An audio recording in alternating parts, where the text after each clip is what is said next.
आपण पाहत आहात महाराष्ट्र न्यूज मराठी, एक ध्येय परिवर्तनासाठी।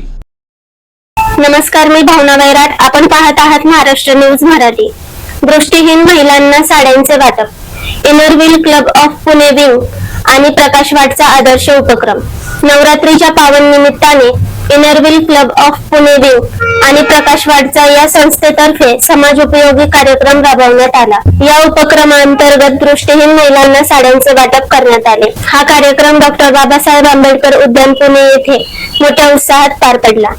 यावेळी पुण्याच्या विविध भागातून महिला मोठ्या संख्येने उपस्थित होत्या। या प्रसंगी क्लबच्या अध्यक्षा उज्ज्वला नवले, सेक्रेटरी सुविधा नाईक तसेच प्रकाश वाटचे श्री जगदाळे अँड सूर्यवंशी, अद्वित परिवाराचे श्री संतोष डिंबळे व इतर सदस्य उपस्थित होते। क्लबने नेहमीप्रमाणे समाजातील वंचित घटकांपर्यंत मदतीचा हात पोहोचवण्याचा संकल्प या उपक्रमातून पुन्हा दृढ केला। दृष्टिहीन महिलांनी साडी वाटप बद्दल मनपूर्वक आनंद व्यक्त करून क्लबचे आभार मानले। नवरात्रीच्या उत्सवाला सामाजिक बांधिलकीची जोड देत Inner Wheel club of Pune wing आणि प्रकाश वाटने पुन्हा एकदा आदर्श उपक्रम राबवला।